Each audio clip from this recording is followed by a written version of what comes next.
morning, everyone. This is Professor Connor.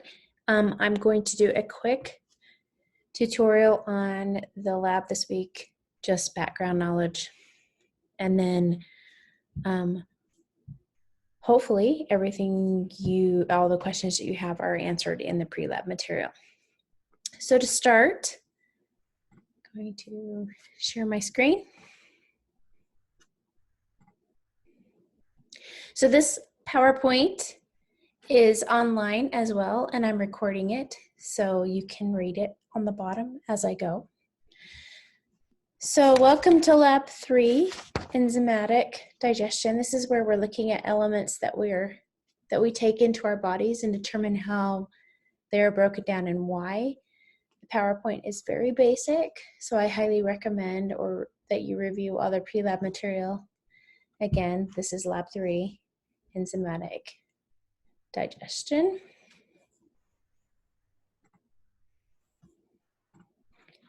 So the objective of this lab is to determine how digestive systems can break down materials to make them useful. So we start with the building blocks of food. This includes proteins, fats, carbs. These are the materials that our bodies need to function. And these functions include things like energy and basic cellular functions. Enzymes are responsible for hydrolysis of proteins, fats, and carbs. And there are several tests used to determine this, but we are not going to use them because we're not in lab.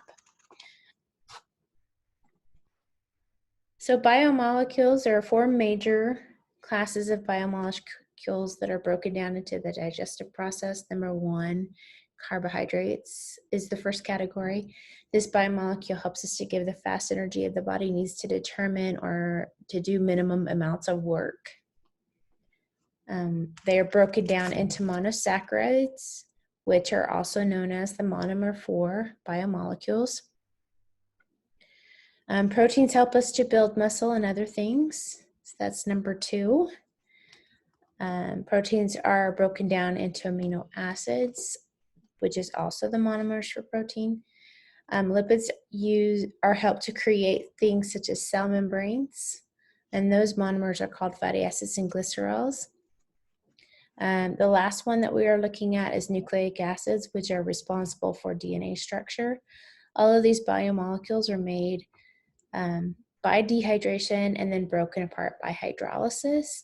I also want to point out that there is also specific enzymes to catalyze each one of those reactions that break down the biomolecules to the monomer.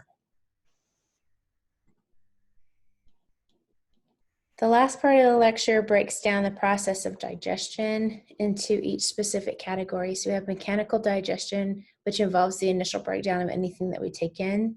It includes chewing and mixing the biomolecules that we ingest. Chemical digestion breaks down the materials by using those special enzymes. And then there's hydrolysis that's added to help break down larger particles or food particles that we intake into smaller food particles that are more useful for the body.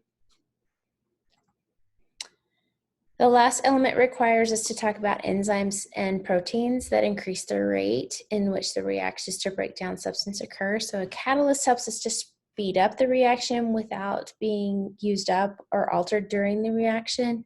And then it also lowers the activation energy needed for the process to actually occur and is never broken down itself, so that we can use these biological catalysts to be able to break down materials to use.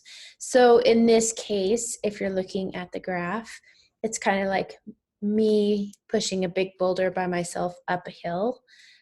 When you're going up, you're slow, it takes you more energy to get to the top, and then when you get to the top, the boulder is moving slower as it moves down. And with an enzyme, it would be me and my friends all pushing this boulder up, each one of us expending less energy to get it to the top of the hill. The boulder's moving faster, and as it gets to the top, it doesn't take as much time to get to the bottom of the hill on the other side. So that's kind of what an enzyme will do. So that is the lecture. There are other pieces to the lab itself, which we're going to go through in a minute in a different video. But hopefully this kind of gives you a background. Again, this is very basic. you might want to go ahead and review pre-lab stuff as is. As a matter of fact, you should.